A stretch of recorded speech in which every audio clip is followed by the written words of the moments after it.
오늘 우리가 함께 나눌 하나님 말씀은 빌립보서 1장 1절 2절 말씀입니다. 빌립보서 1장 1절과 2절 함께 읽고 살펴보도록 하겠습니다.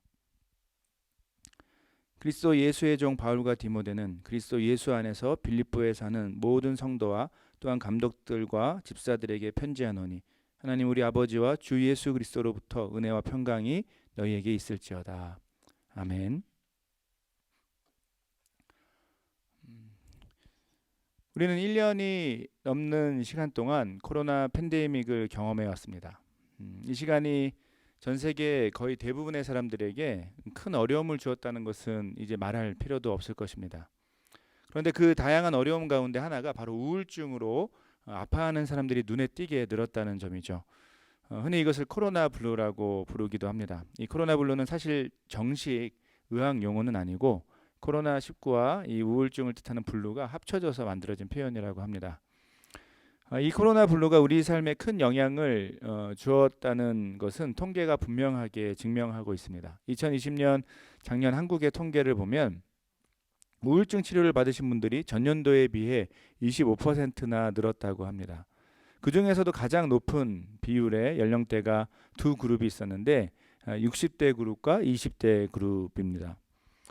그런데 이전 자료를 보면 60대 그룹의 우울증 비율은 다른 연령대에 비해 항상 높은 편이었습니다. 20대 그룹의 경우가 그렇지 않았는데 문제는 몇 년 전부터 점점 늘던 비율이 이 코로나 팬데믹이 되면서 굉장히 큰 폭으로 늘었다라는 것이죠. 저는 아무래도 이 청년들을 대상으로 하는 목회자이기 때문에 20대 그룹에 관심이 또 마음이 많이 갑니다. 그래서 이런 통계를 보며 이 여러분 세대의 어려움과 아픔을 좀 더 안타까운 마음으로 바라보게 됩니다. 무엇보다 이 코로나 팬데믹을 지나며 이 청년 세대가 느끼게 될 답답함과 어려운 마음을 충분히 이해하고 공감하고 있습니다. 우리는 지난 1년 동안 사회적 거리 두기로 인해서 함께함의 기쁨을 포기하고 살았습니다. 직장 문제와 결혼 계획 등과 같은 실제적인 어떤 진로의 문제에 있어서도 여러분과 같은 청년 세대가 큰 어려움이 있다는 것을 잘 알고 있습니다. 물론 인생 자체가 살아내는 것이 쉽지 않죠. 하지만 분명히 지난 1년이 넘는 시간은 우리 대부분에게 이전과는 다른 종류로서 인생이 어려운 시간이었고 이 때문에 우리는 우울함의 영향을 크게 받게 된 것이 사실입니다. 이런 이유에서 요즘과 같은 시대를 우울함의 시대로 부르는 것도 충분히 가능할 것 같습니다.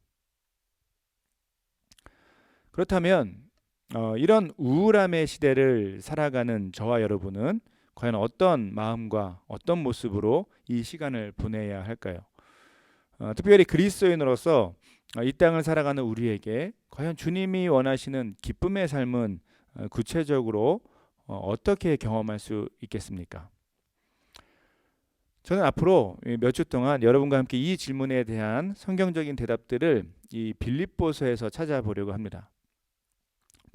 빌립보서를 선택하게 된 이유는 단순합니다. 이 서신서 안에는 사도 바울의 기쁨의 고백과 표현들이 특징적으로 많이 나오기 때문입니다. 그래서 흔히 이 빌립보서를 기쁨의 서신 혹은 기쁨의 편지라고 부르기도 합니다. 이 기쁨의 편지를 펼치면서 우리가 궁금한 것들은 이런 것들입니다. 과연 기독교 신앙 안에서 기쁨이란 것은 구체적으로 무엇이고 그것을 어떻게 경험할 수 있을까? 좀 더 깊이 생각해 보면 이런 질문도 가능합니다. 우린 사실 감정적으로 기쁘지 않을 때가 훨씬 더 많은데 그러면 우리는 혹시 잘못된 삶을 살고 있는 것은 아닐까? 사실 우리에게는 이 기쁨이란 주제에 대해 많은 오해가 있습니다. 우리는 기쁨을 그냥 우리의 감정적으로 밝은 상태로 생각하는 것이 일반적이죠. 이런 이유에서 기독교 신앙에서 기쁨이란 주제를 말하면 막연한 답답함과 거리감을 느끼는 그런 청년들이 많이 있습니다. 하지만 이런 답답함은 성경에서 말하는 기쁨에 대한 올바른 이해를 하게 되면 상당히 많이 해결될 수 있다고 저는 믿습니다. 그리고 이 빌립보서에는 이에 대한 좋은 답변들이 많이 있습니다. 이런 이유에서 바라기는 앞으로 몇 주 동안 이 빌립보서를 우리가 함께 살펴보는 가운데, 우리 예배와 또 셀 모임에서 살펴보는 가운데 이 기독교 신앙 안에서 말하는 참된 기쁨을 이해하는 일들이 일어나기를 기대합니다. 그리고 그 기쁨을 실제로 풍성하게 누리는 일들이 우리 삶 가운데 회복되기를 저는 소원하고 있습니다. 이런 기대감을 갖고 이 시리즈를 시작하면서 오늘은 이 빌립보서를 이해하기 위한 기본적인 정보들을 나누고 더불어 앞으로 우리가 살펴볼 중요한 핵심 주제들을 정리해 보려고 합니다. 오늘 우리가 읽은 본문은 앞으로 우리가 살펴볼 이 빌립보서를 누가 썼고 또 누구에게 보냈는지를 명확하게 보여주고 있습니다. 1절에 보면 이 편지를 바울과 디모데가 보낸다라고 하죠. 그리고 이 편지를 받는 사람들은 빌립보에 사는 모든 성도와 또한 감독들과 집사들입니다. 이 빌립보서 자체를 우리가 살펴보기 전에 먼저 이 빌립보 교회가 어떤 곳인지에 대해서 알아보는 일이 먼저일 것 같습니다.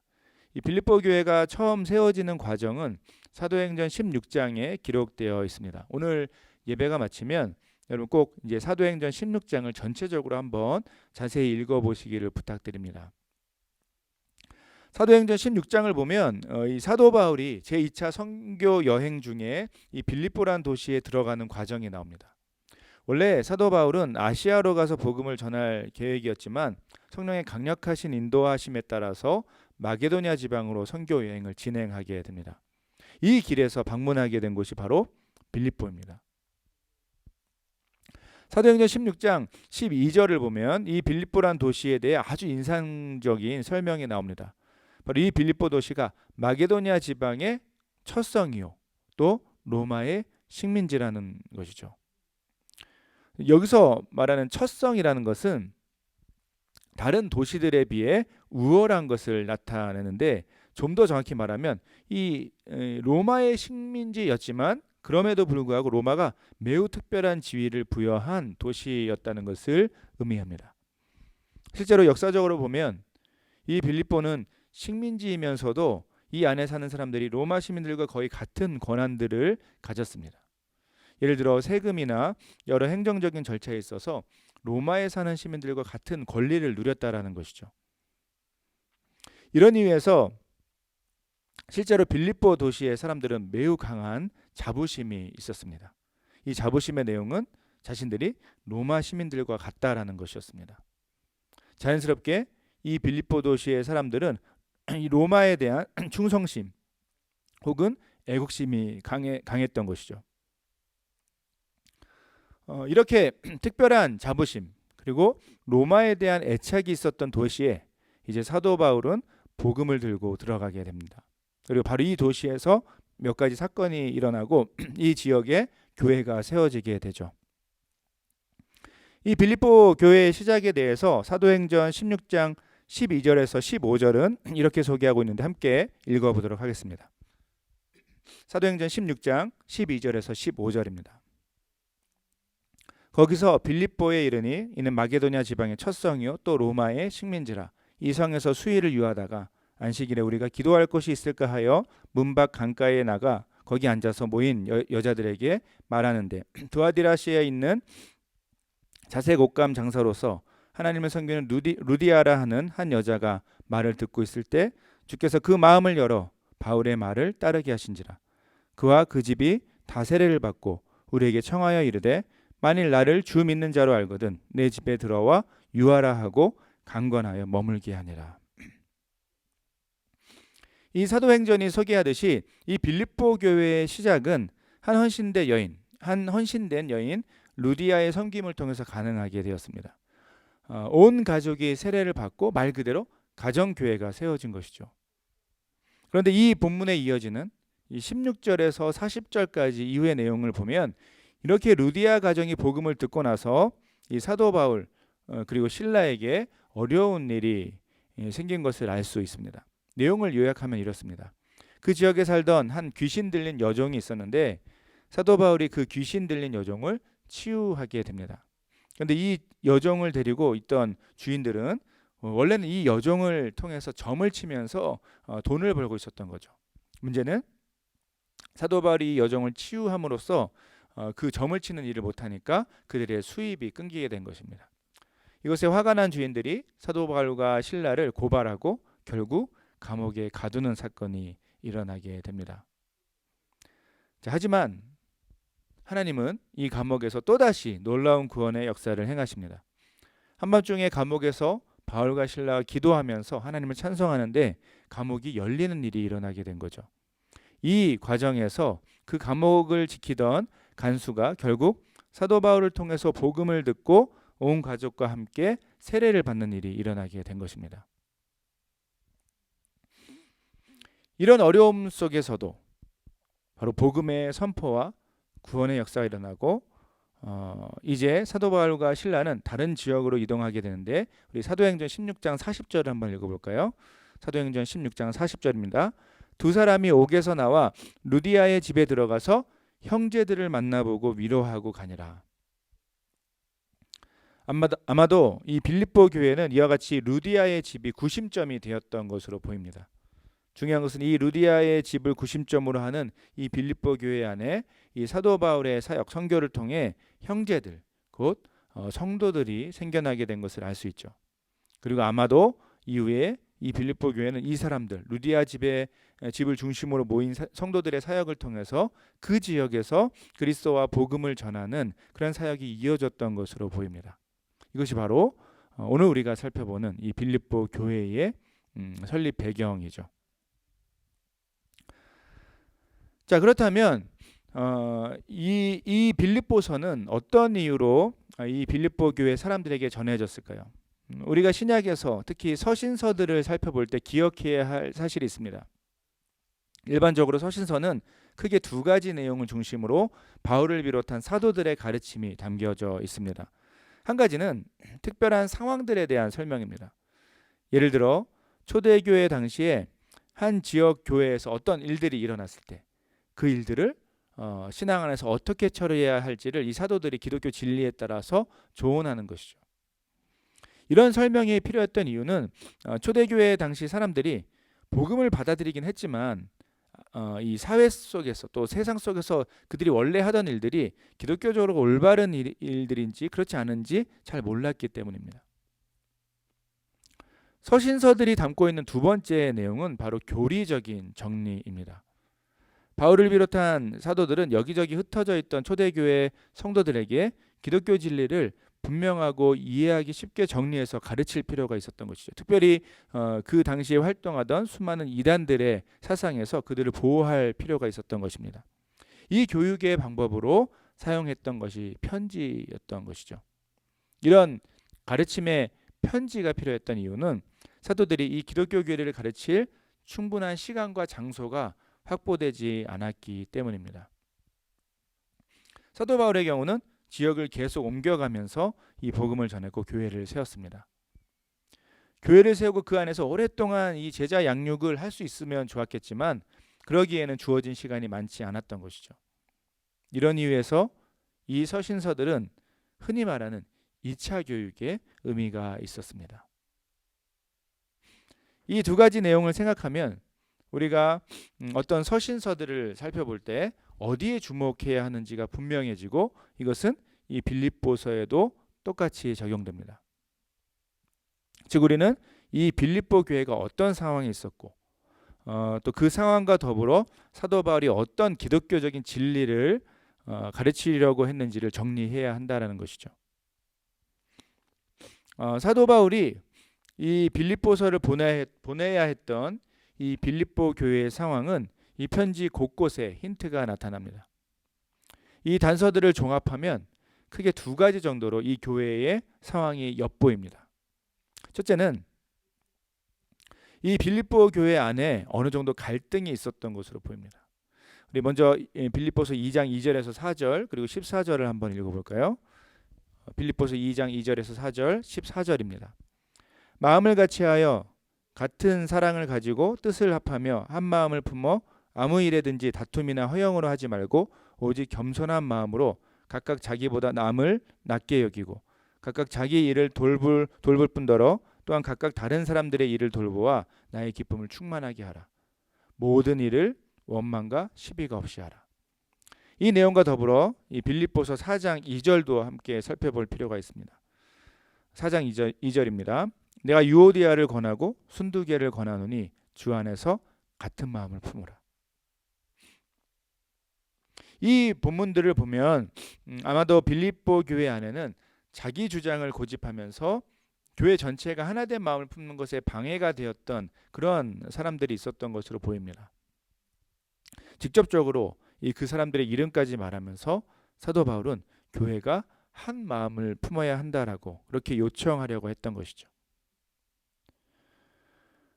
빌립보 교회가 경험하고 있었던 또 다른 어려움은 아마도 교회 밖에서의 그 핍박과 고난이었을 것입니다. 빌립보서 1장 28절을 한번 읽어보겠습니다. 빌립보서 1장 28절입니다. 무슨 일에든지 대적하는 자들 때문에 두려워하지 아니하는 이 일을 듣고자 함이라. 이것이 그들에게는 멸망의 증거요 너희에게는 구원의 증거니 이는 하나님께로부터 난 것이라. 이미 설명한 대로 빌립보 도시는 초대교회 당시 매우 특별하게 이 로마에 대한 애착과 자부심이 강했던 곳이었습니다. 말 그대로 로마에 대한 그 애국심이 강렬했던 도시였던 것이죠. 실제로 이 도시에는 퇴역 군인들이라고 하는, 즉 은퇴한 군인들이 많이 정착해서 살았는데 실제로 여러분 고대에서부터 현대에 이르기까지 군인들의 애국심은 항상 강력한 것이 일반적입니다. 그런데 이 사도들과 초대교회가 전한 복음과 기독교 진리는 한번 이렇게 생각해 볼 수 있는데, 어떤 점에서 또 다른 종류의 나라, 바로 예수 그리스도가 왕이신 하나님 나라에 대해 소개하는 것으로 이해해 볼 수 있습니다. 이런 이유에서 로마 황제를 최고로 여기고 이 로마의 국가 권력을 사랑했던 이 빌립보 도시의 사람들이 자신들이 알지도 못하는 그 예수 그리스도 그리고 하나님 나라를 소개하는 이 교회의 사람들을 좋아했을 리가 없습니다. 자연스럽게 빌립보 교회는 자신들을 반대하고 공격하는 그런 사람들의 핍박을 마주했을 것입니다. 결국 사도 바울이 이 편지를 쓰게 된 것에는 초대교회 대부분의 상황에서 발견되는 대표적인 두 가지 문제가 여기에서도 배경이 되었다는 것을 알 수 있습니다. 한 가지는 바로 교회 내부의, 교회 안의 상황, 즉 서로 한 마음을 품지 못하고 갈등을 경험하는 상황입니다. 또 다른 한 가지는 교회 밖의 상황, 교회 외부의 상황, 즉 교회를 향해 교회 밖의 사람들이 도전하고 공격하는 상황입니다. 그런데 여러분, 이 두 가지는 항상 교회 공동체가 마주하는 똑같은 어려움이죠. 교회 공동체 안에는 항상 내부적인 어려움이 있습니다. 그것은 서로 교회 안에 있는 사람들이 서로 다른 것에서 오는 갈등과 다툼이죠. 또 동시에 교회 밖에서는 교회를 향한 도전과 공격이 자연스러운 일입니다. 요즘 우리 현대 교회가 받고 있는 안 좋은 평가는 사실 물론 이제 그리스도인들이 잘못 살아가는 모습 때문인 것이 사실이죠. 하지만 그와 별개로 이 기독교 역사 속에서 교회는 항상 자신들이 전하는 메시지에 대한 세상의 반대 속에 살았습니다. 그 반대가 극도로 심각해지면 때론 그리스도인들이 죽임까지 당하는 일들이 있었던 것이죠. 여러분, 이런 점에서 빌립보서는 지금 이 시대를 살아가는 저 여러분, 우리와도 중요하게 연결되어 있습니다. 우리 역시 교회 공동체 안에서 서로 다른 것에서 오는 다툼과 갈등을 경험하고 또 동시에 우리가 전하고 선포하는 그 진리의 메시지에 대한 오해와 도전 그리고 핍박을 받을 수 있기 때문입니다. 여러분, 그렇다면 빌립보서를 통해 우리가 발견하고 적용하게 되는 바로 이 상황들에 대한 해결책은 무엇일까요? 구체적으로 이 내부적이고 외부적인 어려움을 당하는 초대교회 그리고 이 시대 교회들은 과연 이 말씀을 통해 무엇을 바라보고 자신들에게 주어진 이 믿음의 길을 걸어가야 할까요? 우리가 앞으로 살펴볼 이 빌립보서는 아주 명확한 한 가지 초점을 따라 이 질문에 대한 답을 하고 있습니다. 그것은 바로 예수 그리스도를 바라보는 것이죠. 예수 그리스도를 온전히 바라보는 것. 다시 말해 우리는 서로 다른 것에서 오는 갈등과 다툼을 교회 안에서 경험할 수 있습니다. 하지만 예수 그리스도를 온전히 바라볼 때 하나가 될 수 있다라는 것을 기억해야 합니다. 함께 빌립보서 2장 5절에서 8절을 읽어보겠습니다. 빌립보서 2장 5절에서 8절입니다. 너희 안에 이 마음을 품으라. 곧 그리스도 예수의 마음이니 그는 근본 하나님의 본체시나 하나님과 동등됨을 취할 것으로 여기지 아니하시고 오히려 자기를 비어 종의 형체를 가지사 사람들과 같이 되셨고 사람의 모양으로 나타나서 자기를 낮추시고 죽기까지 복종하셨으니 곧 십자가에 죽으심이라. 여러분, 우리의 교만한 마음과 다른 사람들보다 앞서려는 마음, 이런 마음들은 오직 예수 그리스도께서 보이신 겸손함을 온전히 묵상할 때 해결될 수 있습니다. 사도 바울이 이 빌립보 교회와 이 시대 교회들에게 우리에게 강조하려는 것이 바로 이 사실이죠. 우리의 노력 또 우리의 자기 개발을 통해서 겸손한 삶을 사는 것에는 늘 한계가 있습니다. 하지만 우리가 예수 그리스도께서 보이신 그 겸손함을 날마다 마주하고 묵상할 때 그때 우리는 다른 이들을 나보다 낮게 여기는 그러한 삶을 살 수 있게 되는 것이죠. 두 번째로 교회 밖에서 오는 이 세상의 도전과 공격 역시 오직 예수 그리스도를 온전히 바라볼 때 흔들리지 않고 견딜 수 있습니다. 함께 빌립보서 3장 20절과 21절을 읽어보겠습니다. 빌립보서 3장 20절과 21절입니다.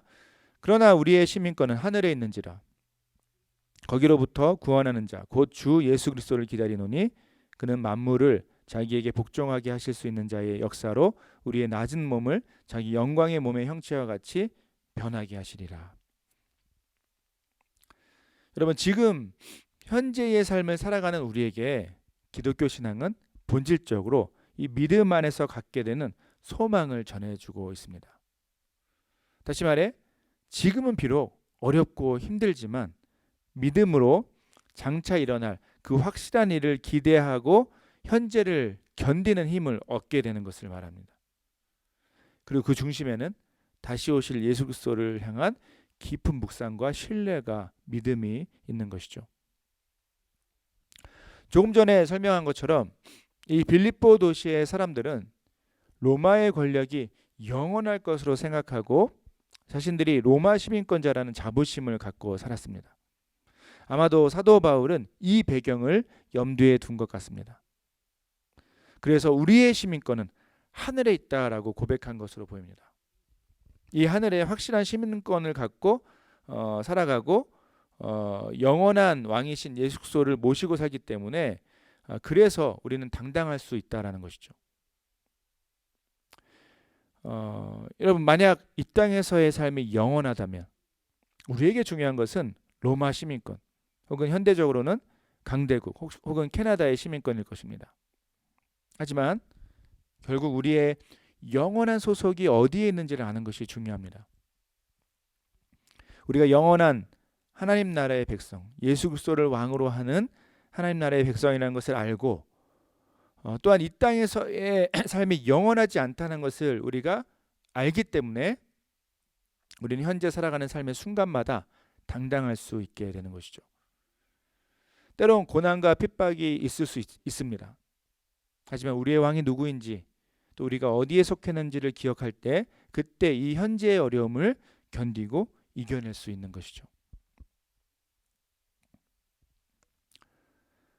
자, 그런데 여러분, 이 확실한 믿음을 갖고 이 믿음의 풍요로움을 우리에게 전했던 사람이 바로 사도 바울이었습니다. 아마도 이 빌립보서는 사도 바울이 이 로마 감옥 혹은 가택 연금 상황에서 이 보낸 편지로 예상됩니다. 실제로 다음 주에 살펴볼 이 빌립보서 1장 3절에서 11절의 내용에도 바로 나오는데 사도 바울이 이 편지를 쓰고 있던 당시에 그는 분명히 감옥 혹은 어떤 집에 갇혀 있었던 상황이라는 것이죠. 그래서 어쩌면 빌립보 감옥에서의 갇힌 경험을 기억하며 더 당당하고 감격스럽게 이 편지를 썼을 수도 있습니다. 겉으로 볼 때 사도 바울은 분명히 답답하고 심한 고난과 어려움의 상황, 억울한 상황이 있었습니다. 하지만 그는 그런 삶의 고난 속에서도 이 빌립보서 전체를 통해서 이 기쁨이란 단어를 계속해서 쏟아내고 있습니다.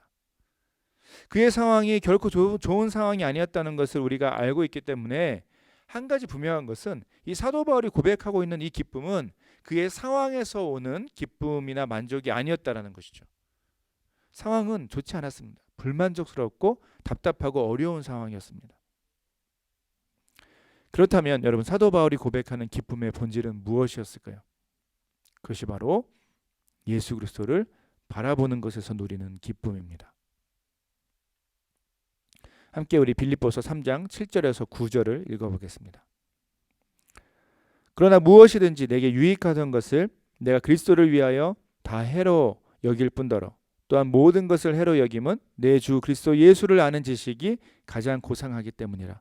내가 그를 위하여 모든 것을 잃어버리고 배설물로 여김은 그리스도를 얻고 그 안에서 발견되려 함이니 내가 가진 의는 율법에서 난 것이 아니요 오직 그리스도를 믿음으로 말미암은 것이니 곧 믿음으로 하나님께로부터 난 의라.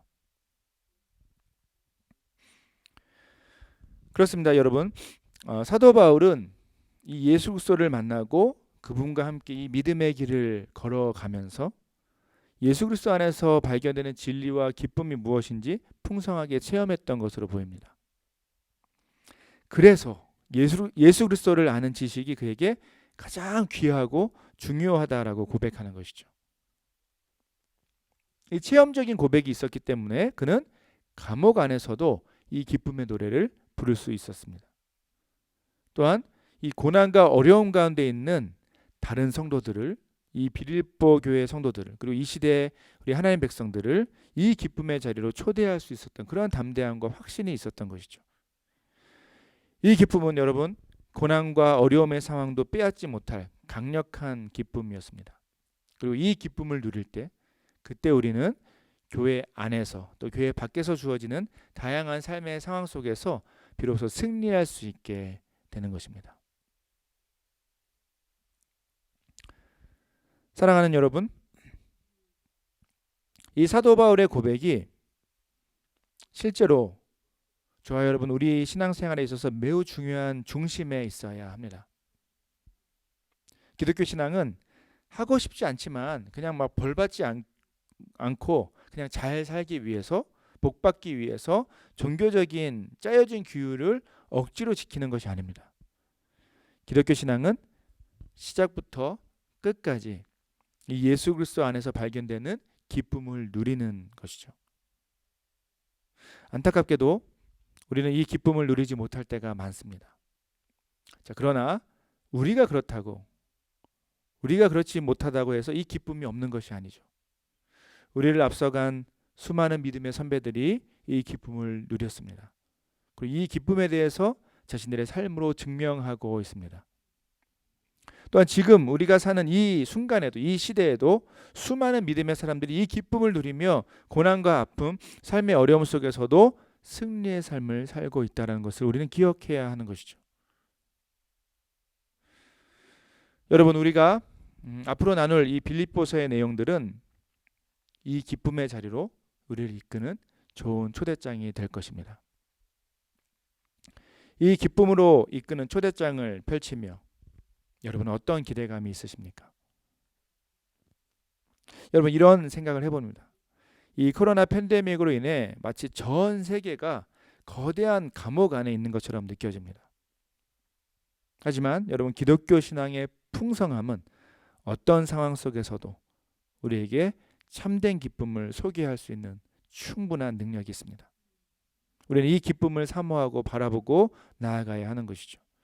기대하기는 앞으로 우리가 하나하나 이 빌립보서의 내용들을 살펴볼 때 이 기쁨의 본질을 풍성하게 발견하고 이것을 우리 삶의 현장에서 실제로 회복하는 그런 은혜가 저와 여러분 우리 모두에게 일어나기를 간절히 기대해 봅니다. 말씀을 맺겠습니다. 사랑하는 여러분, 기독교 신앙은 예수 그리스도를 바라보는 것에서 오는 기쁨을 누리는 것입니다.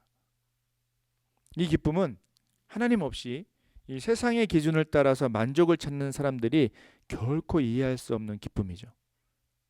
이 놀랍고 신비로운 기쁨의 비밀을 우리가 함께 누릴 것을 기대하면서 주님 앞에 믿음으로 또 담대하게 나아가는 저와 여러분 우리 모두의 삶이 되길 소원합니다. 이 말씀 앞에 우리가 겸손하고 또 기대감으로 설 때 주님께서 세상이 알지 못할 그 풍성한 기쁨으로 바로 우리의 마음과 우리의 삶을 가득 채우실 것을 저는 믿습니다. 제가 기도하고 말씀을 맺도록 하겠습니다.